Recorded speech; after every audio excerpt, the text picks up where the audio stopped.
ताज़ी हरी मेथी और चना दाल से बनाए बहुत ही टेस्टी और आसान पराठा।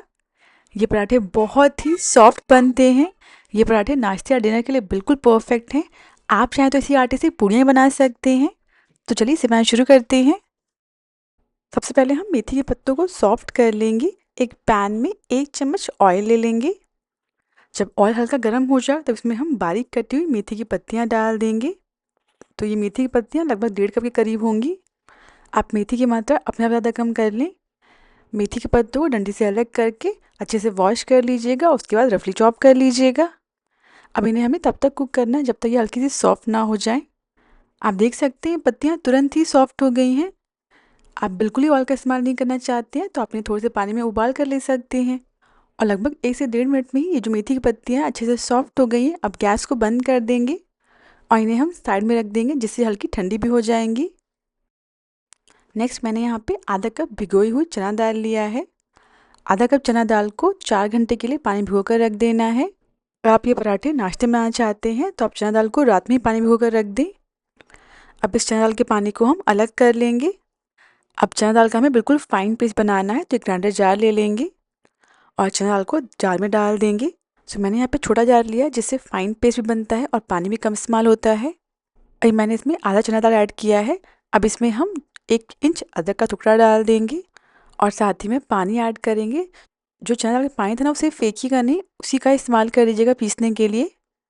अब इन सारी चीज़ों को अच्छे से पीस लेंगे और ये देखिए सारी चीज़ें बिल्कुल बढ़िया से पिस गई हैं। बिल्कुल फाइन पेस्ट बना है। इसी तरह ही हम बाकी बचे हुए चना दाल को भी पीस लेंगे।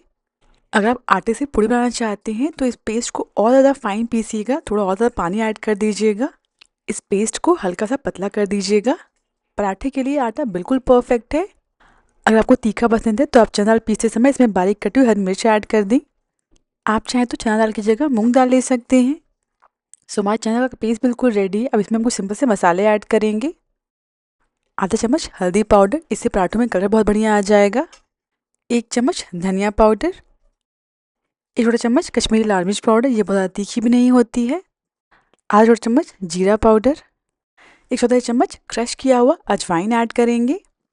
अजवाइन ज़रूर ऐड करिएगा, टेस्ट भी अच्छा आता है प्लस डाइजेस्ट करने में मदद करता है। अब इसमें जाएगा स्वाद अनुसार नमक, तो पूरे आटे के हिसाब से इसमें नमक ऐड कर लीजिएगा इसी समय ही। 1 चौथाई छोटा चम्मच हींग ऐड करेंगे। हमने यहाँ पे दाल लिया है तो दाल को डाइजेस्ट करने में हींग बहुत हेल्पफुल रहेगा। 1 से 2 चम्मच सफ़ेद तिल ऐड करेंगे। हल्का सा क्रंच आता है पराठे में, बहुत ही अच्छा लगता है खाने में। अब इसमें हम जो हमने मेथी भूनकर रखा था ना उसे ऐड कर देंगे। मेथी हल्की सी ठंडी भी हो गई है। और लास्ट में थोड़ी सी बारीक कटी धनिया पत्ती ऐड करेंगे। अब इन सारी चीज़ों को अच्छे से मिक्स कर लेंगे। इसमें 2 चम्मच ऑयल भी ऐड करेंगे जिससे जो पराठे ना बहुत ही बढ़िया खस्ता बनेंगे। मैंने पहले भी आपके साथ मेथी आलू के पराठे की रेसिपी शेयर की है, लिंक डिस्क्रिप्शन बॉक्स में है, आप ज़रूर चेक करिएगा। बहुत ही अच्छी बने थे पराठे। और इसी के साथ सारी चीज़ें अच्छे से मिक्स हो गई हैं। अब इसमें गेहूं का आटा ऐड करेंगे। सो मैंने अभी इसमें 1 कप गेहूं का आटा ऐड किया है। अब इसका हमें बिना पानी ऐड किए सॉफ्ट आटा गूंथ लेना है। अब जैसे लगी उस हिसाब से इसमें हम थोड़ा थोड़ा आटा ऐड करते जाएंगे। तो फाइनल डो बनने के बाद मैं आपको बताऊंगी कि इसको गूंथने में कितना आटा लगा है। ध्यान रखिएगा जितनी ज़रूरत हो उतना ही आटा ऐड करिएगा, जिसकी वजह से दाल का और मेथी का टेस्ट बहुत ही बढ़िया आता है पराठे में। इसी के साथ हमारा डो बिल्कुल रेडी है। अब जो हमारा डो है वो सूखे ना, इसलिए इसके ऊपर हम थोड़ा सा ऑयल लगा देंगे। बस बाहर बाहर से ऑयल लगा देंगे जिससे जो हमारा डो है सूखेगा नहीं। बस हाथों पर थोड़ा सा ऑयल लगाकर हर तरफ इस पर हम ऑयल लगा देंगे। अब आटे को हम 20 मिनट के लिए ढक कर रख देंगे ताकि जो हमारा आटा अच्छे से सेट हो जाए। 20 मिनट बाद आटा अच्छे से सेट हो गया। अब इससे हम पराठे बना लेंगे। अब जितना बड़ा पराठा बनाना है उस साइज़ का हम लोई तोड़ लेंगे। लोई को हाथों पर रोल करते हुए चपटा कर लेंगे। इसके ऊपर सूखा आटा रख देंगे और इसे हम बेल लेंगे। हाथों से हल्का प्रेस करके चपटा कर लेंगे ना तो बेलना आसान हो जाता है। इसे बहुत ज़्यादा पतला नहीं बेलिएगा, हल्का सा मोटा रखिएगा। आप चाहते तो इसे सिंपली इस तरीके से गोल बेल कर तवे पर सेक लें। और अगर आप वेट लॉस कर रहे हैं तो बिना तेल घी लगाए आप इसे डायरेक्टली ऐसे ही तवे पर सेक लें। मैं इसमें थोड़ा लेयर देने वाली हूँ, सो इसकी आधे हिस्से पर थोड़ा सा घी लगा देंगे और फोल्ड करने के बाद फिर से आधे हिस्से पर घी लगाकर इसे हम इस तरीके से फोल्ड कर लेंगे। और ये देखिए ट्रायंगल शेप बन गया। इन्हें हल्के हाथ से प्रेस कर लेंगे। इसके ऊपर सूखा आटा लगा देंगे और अब इसे हम बेल लेंगे। बहुत ज़्यादा पतला नहीं बेलिएगा, हल्का सा मोटा रखिएगा। ये पराठे बहुत ही अच्छे लगते हैं खाने में। आप इसे सिंपली चटनी के साथ, अचार के साथ, रायते के साथ सर्व कर सकते हैं। और साथ ही में हम तवे को भी रख देंगे गर्म होने के लिए गैस पर। पराठा अच्छे से बेल लिया, चलिए अब इसे सेक लेते हैं। जब तवा हल्का गर्म हो जाए तो इसके ऊपर हम पराठा रख देंगे। इसे नीचे साइड से हल्का सेकने देंगे। जब पराठा नीचे साइड से हल्का सिक जाएगा तो इसे हम पलट लेंगे। पलटने के बाद दूसरी साइड से भी 1 मिनट के लिए सिकने देंगे।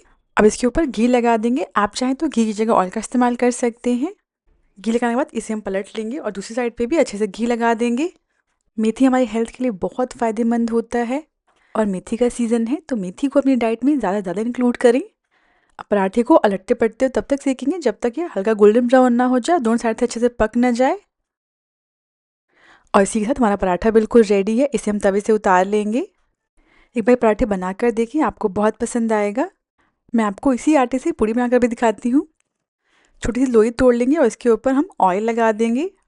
जब भी आप पूड़ी फ्राई करते हैं ना, लोई के ऊपर सूखा आटा ना लगाएं, ऑयल लगाएं। जब हम सूखा आटा लगाते हैं तो आपने ध्यान दिया होगा हमारी कढ़ाई में फ्राइंग ऑयल में नीचे कुछ काला काला जम जाता है। वो लोई पर लगा हुआ सूखा आटा है जो कंटिन्यूसली जलता रहता है। और इसी के साथ पूड़ी को भी बेल लिया है। ध्यान रखिएगा इसे बहुत ज़्यादा पतला नहीं बेलिएगा। चलिए अब इसे फ्राई कर लेते हैं। ऑयल गर्म हो जाने के बाद इसमें हम पूड़ी को डाल देंगे। अब इस पूड़ी को हम अलटते पलटते दोनों साइड से अच्छे से पका लेंगे। ये जो पूड़ियाँ हैं ना, ये बहुत ज़्यादा खस्ता बनती हैं। अगर आप पूड़ी के लिए आटा लगा रहे हैं तो ध्यान रखिएगा जो चना दाल है उसे बिल्कुल फाइन और थोड़ा पतला पीसिएगा।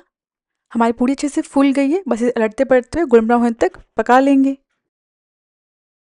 और इसी के साथ पूड़ी अच्छे से पक गई दोनों साइड से। अब इसे हम कढ़ाई से निकाल लेंगे। तो आप एक ही आटे से पूड़िया पराठा जो चाहें वो बना सकते हैं। ये पूड़ियाँ बहुत ही बढ़िया फूली फूली बनती हैं। पूड़ी किसे पसंद नहीं होता, ये भी खाने में बहुत अच्छी लगती हैं। तो पूड़ी या पराठा आपको जो पसंद आए आप वो बना सकते हैं और बहुत ही टेस्टी बनते हैं। आपको सब्ज़ी की नीड भी नहीं लगेगी। आप इसे सिंपली चटनी के साथ सर्व कर सकते हैं। बच्चों को तो ऐसे भी खाने के लिए दे सकते हैं। और आप देख सकते हैं पराठे भी कितने सॉफ्ट बने हैं। एक बार रेसिपी ज़रूर ट्राई करें, आपको बहुत पसंद आएगा। अगर आपको रेसिपी पसंद आई हो तो प्लीज़ मेरे चैनल को सब्सक्राइब करना ना भूलें।